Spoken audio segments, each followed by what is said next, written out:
नमस्कार। आज हम बैक्टीरियल सेल में जो इंटरनल स्ट्रक्चर्स बनते हैं उनके बारे में बात करेंगे। मैं doctor Prakash Chandra Sharma, department of zoology, SPC government college Ajmer. सबसे पहले हम बात करते हैं मीसोसोम के बारे में। जैसा आप जानते हैं कि बैक्टीरिया की सेल में इंट्रासेल्युलर मेम्ब्रेन बाउंडेड ऑर्गेनेलीज का अभाव होता है। बैक्टीरियल सेल में माइटोकॉन्ड्रिया जैसे एनर्जी प्रोड्यूसिंग ऑर्गेनेली नहीं पाए जाते, तो ऐसी स्थिति में स्पेसिफिक फंक्शंस को अंजाम देने के लिए जो बैक्टीरिया की सेल मेम्ब्रेन है उसमें कई फोल्डिंग्स पाई जाती हैं। ये फोल्डिंग न केवल स्पेसिफिक एंजाइम के लिए साइट होती है, बल्कि ये प्लाज्मा मेम्ब्रेन का सरफेस एरिया भी बढ़ाती है। तो ये अतिरिक्त एडिशनल फोल्ड्स हैं जो अंदर की तरफ प्रोट्यूबरेंस के रूप में नजर आते हैं, या मेम्ब्रेन इलेबोरेशन हो सकते हैं in form of vesicle, tubule या लैमिली, जो कि इरेगुलरली अरेंज है सेल मेम्ब्रेन के अंदर की तरफ। याद रखिए कि सभी प्रोकैरियोटिक सेल्स में मीसोसोम नहीं पाए जाते। पहला काम इनका है जो ये है कि ये सरफेस एरिया को बढ़ाते हैं। साथ ही साथ ये माना जाता है कि मीसोसोम फोटोसिंथेसिस में सहयोग प्रदान करते हैं। विभिन्न प्रकार के सेल सिक्रीशन और एंजाइम के लिए साइट होते हैं। जैसा मैंने आपको बताया, ये इलेक्ट्रॉन ट्रांसपोर्ट में अपनी महत्वपूर्ण भूमिका अदा करते हैं।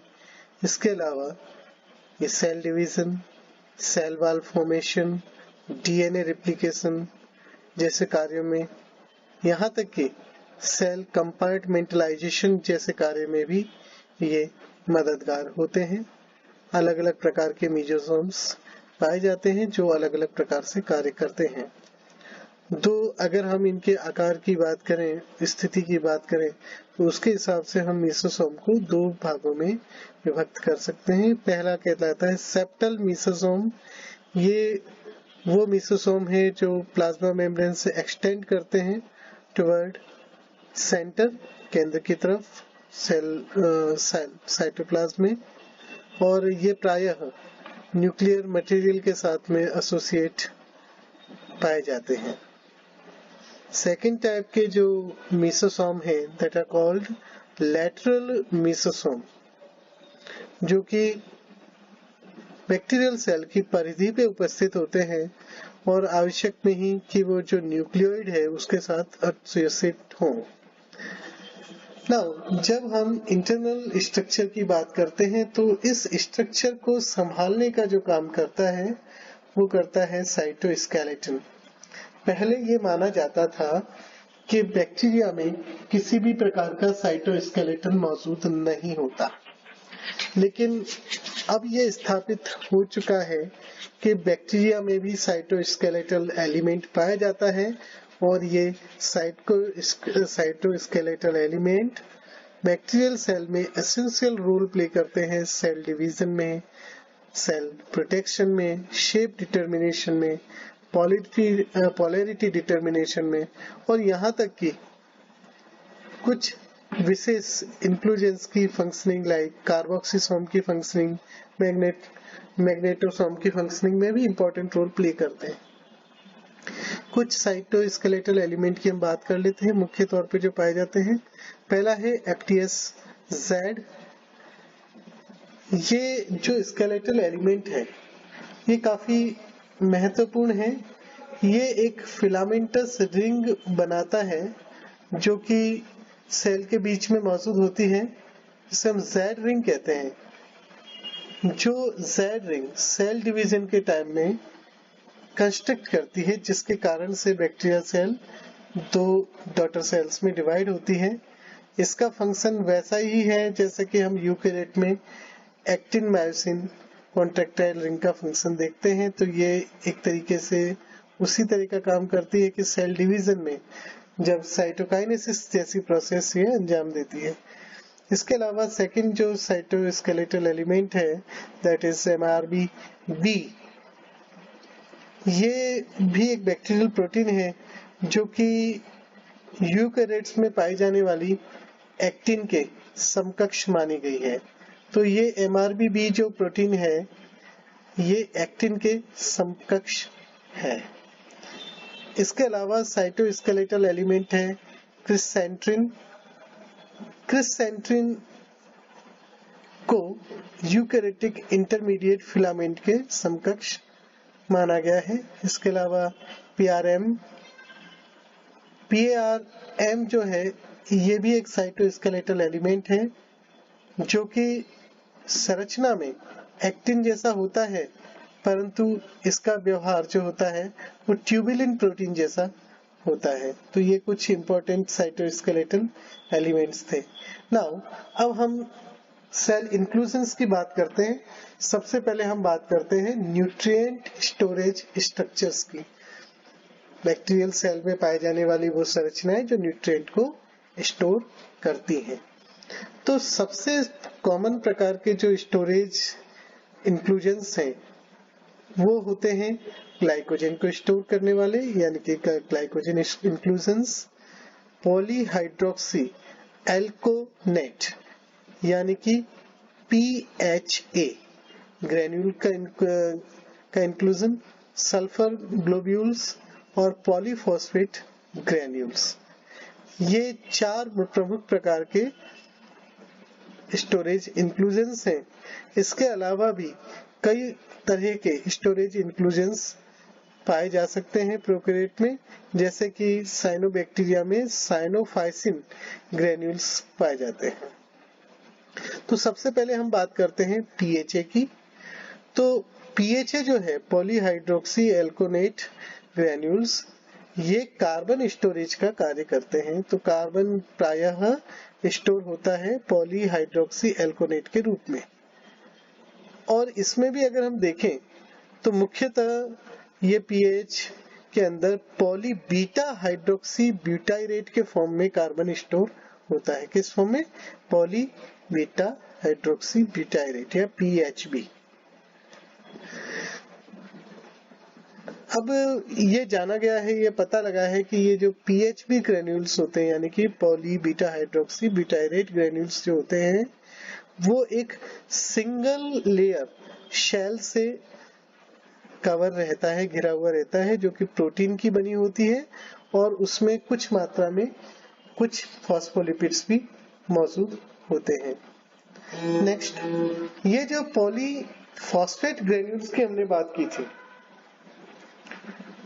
ये फॉस्फेट को स्टोर करते हैं जो कि खास तौर पे न्यूक्लिक एसिड को बनाने के लिए, सिंथेसिस के लिए आवश्यक होता है। ये पॉलीफॉस्फेट ग्रेन्यूल्स एनर्जी रिजर्व के तौर पे भी काम करते हैं और ये पॉलीफॉस्फेट जो है वो कई रिएक्शन के लिए ऊर्जा प्रोवाइड करता है। जब ये फाइनल फॉस्फेट जो कि पॉलीफॉस्फेट चेन में मौजूद है वो हाइड्रोलाइज होता है तो ये वहां से ऊर्जा रिलीज होती है, तो ये इस तरीके से ऊर्जा प्रोवाइड करता है। तीसरा इंपॉर्टेंट है सल्फर ग्लोब्यूल्स। ये बैक्टीरिया के जरिए फॉर्म किए जाते हैं और बैक्टीरिया में होते हैं जो कि सल्फर कंटेनिंग कंपाउंड को रिड्यूस करते हैं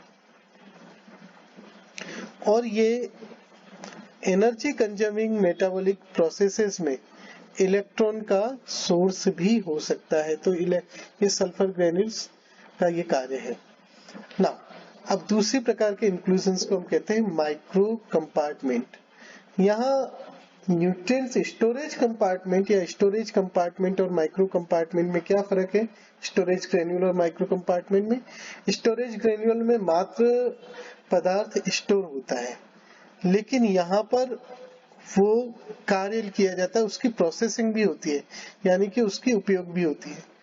तो ये प्रायः बड़े आकार के लार्ज पॉलीहेड्रोन होते हैं जो एक या अधिक प्रोटीन से बने होते हैं। मुख्य प्रकार के जो माइक्रो कंपार्टमेंट्स आप देखेंगे उसमें इथेनॉलमीन यूटिलाइजेशन माइक्रो कंपार्टमेंट, जैसे नाम से जाहिर है ये इथेनॉलमीन की यूटिलाइजेशन से रिलेटेड है। प्रोपेनडियोल यूटिलाइजेशन माइक्रो कंपार्टमेंट और कार्बोक्सिसोम, इनमें सबसे इंपॉर्टेंट है कार्बोक्सिसोम। तो कार्बोक्सिसोम जो है वो कई साइनोबैक्टीरिया में पाया जाता है और इसके अलावा भी कई जो कार्बन डाइऑक्साइड फिक्सिंग बैक्टीरिया है उनमें ये पाया जाता है।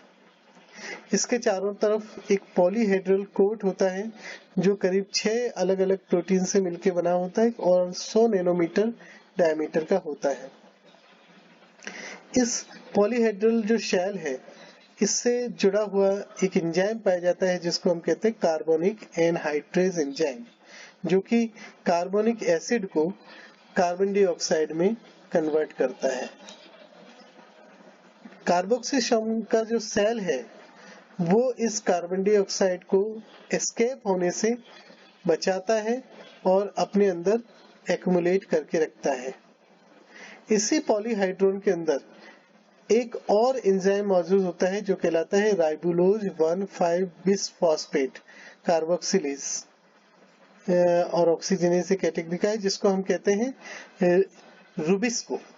तो इस रूबिस्को का पूरा नाम क्या है? Ribulose one five bisphosphate carboxylase oxygenase. तो जो रूबिस्को है वो कार्बन फिक्सेशन की प्रोसेस में एक बेहद क्रिटिकल एंजाइम है। ये कार्बन डाइऑक्साइड को शुगर में कन्वर्ट करता है। तो इस तरीके से ये जो कार्बोक्सिसोम एंजाइम है ये कार्बन डाइऑक्साइड को शुगर में कन्वर्ट कर रहा है। और यहाँ एक साइटोस्केलेटल प्रोटीन जिस हमने बात करी थी वहां पर भी PARA हेल्प करती है प्रॉपर अप्रोप्रिएट सेग्रीगेशन को कार्बोक्सिसोम्स के। नाउ इसके अलावा हम बात करते हैं गैस वैक्यूल्स की। खासतौर पे ये अक्यूटिक बैक्टीरिया में पाए जाते हैं। ये बायंसी प्रोवाइड करते हैं अक्यूटिक बैक्टीरियम में। ज्यादातर अक्यूटिक बैक्टीरियम ऐसे हैं जिनमें फोटोसिंथेसिस होती है, तो बायंसी होने के कारण वो ऑलवेज पानी के ऊपर रहेंगे, वो नीचे नहीं जाएंगे और इस तरह से वो फोटिक जोन में मौजूद होने के कारण अच्छे से फोटोसिंथेसिस कर सकते हैं। तो गैस वैक्यूल्स जो होते हैं जनरली वो एग्रीगेट होते हैं enormous membranes of small hollow cylindrical structures का, जिनको हम गैस वेसिकल्स कहते हैं। गैस वेसिकल जो होती है उसकी वॉल प्रायः एक सिंगल सेल प्रोटीन की बनी होती है और ये गैस वेसिकल के अंदर जो मौजूद गैस है उसका उपयोग करके ये बायंसी को रेगुलेट कर सकते हैं, जिसके आधार पर ये किस डेप्थ पे, जहां प्रॉपर इनको लाइट इंटेंसिटी मिले, ऑक्सीजन कंसंट्रेशन मिले, न्यूट्रिएंट लेवल मिले, वहां पर ये अपने आप को स्थापित कर सकते हैं। इसके अलावा एक और महत्वपूर्ण जो इंक्लूजन देखने को मिलता है वो है मैग्नेटोसोम। मैग्नेटोसोम भी एक्वेटिक मैग्नेटोटैक्टिक बैक्टीरिया में देखने को मिलता है, जो इस मैग्नेटोसोम का उपयोग करते हैं to orient themselves in earth's magnetic field. इन मैग्नेटोसोम के अंदर इंट्रासेल्युलर चेन पाई जाती है मैग्नेटाइट की और ग्रेगाइट की।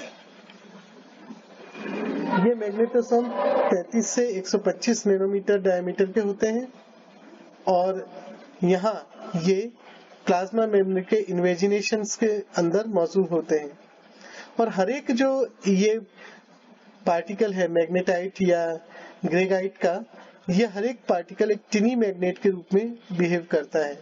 अगर हम नॉर्दर्न हेमिस्फीयर के बैक्टीरिया की बात करें तो उनके अंदर ये मैग्नेटोसोम चेन जो होती है ये नॉर्दर्न डायरेक्शन को डिटरमाइन करती है और साथ ही साथ डाउनवर्ड को डिटरमाइन करती है।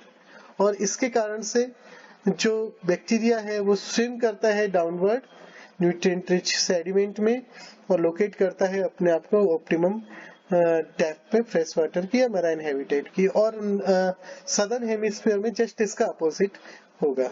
एक साइटोस्केलेटन प्रोटीन है जिसका नाम है MAMK, जो कि रिस्पॉन्सिबल है to establish framework upon which they chain can form. तो ये मैग्नेटोसोम की बात करी, इसके साथ ही हम यहाँ पर जो मुख्य इंक्लूजन्स हैं, सेल स्ट्रक्चर्स हैं, उनकी बात कर चुके हैं।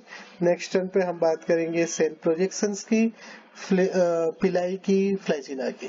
धन्यवाद।